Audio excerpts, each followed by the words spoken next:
ចនៃអូនហ៊ានឆ្លើយភ្លាមភ្លាមបងអើយខ្មាំងគេបែដងតំណែសពថ្ងៃគ្មានទេគូស្នេហ៍សងសាអូនជាស្រីខ្មែរនៅនឹងថាថាប្រមចាមិនតន់គិតគូវាស្នាខំធ្វើការយកប្រាក់ជូនម្ដាយបងអើយរូបអូនរួមនៅជាកូនអ្នកក្រខ្លាយល្អកបកពុតស្នេហ៍យកល្អគួរកាត់វែងឆ្ងាយកុំឲ្យអង្ករខ្លាយទៅជាប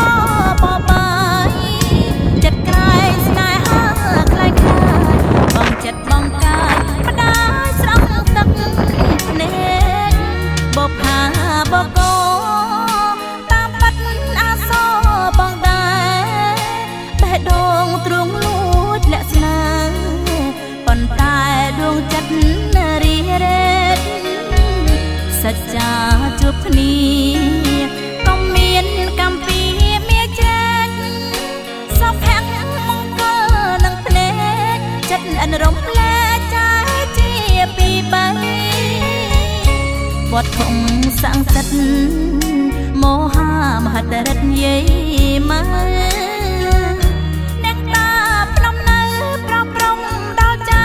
នៅសុខសេរីចៅអធិដ្ឋានឲ្យបានគូកោភក្តីនៅក្រោមច័ន្ទបញ្ញបរមីឋានសួគ៌លោកីទឹកដៃបកោអូម្ចាស់បេះដូងបងជាបរោះទ្រង់5ហាត់អនឆ្លើយមួយម៉ាត់កាត់ឲ្យយល់ន័យថាស្រីអាសូរបើស្នេហ៍អូនបាត់សំចិត្តចរិតថ្លៃថ្នូររួមថែឋានសួគ៌បបោដូចបងអាសូរបែរដងបងផា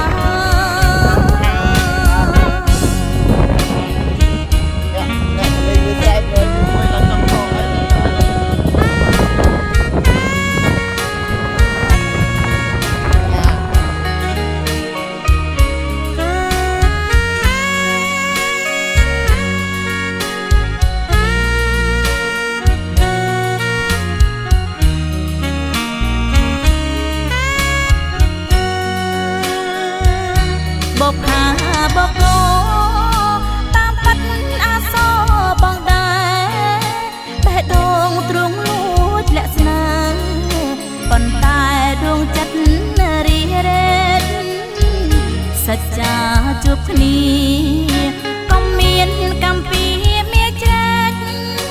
សុភ័ក្រមង្គលនឹងភ្នែកចិត្តអនរំលែកចាជាពីបី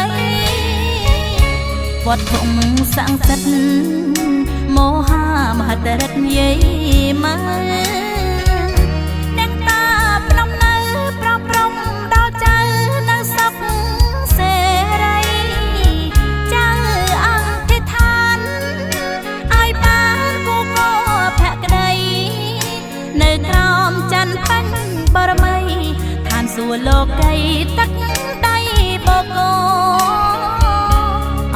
ម្ចាស់បេះដូងបងជាបរោះទ្រង់5ហាត់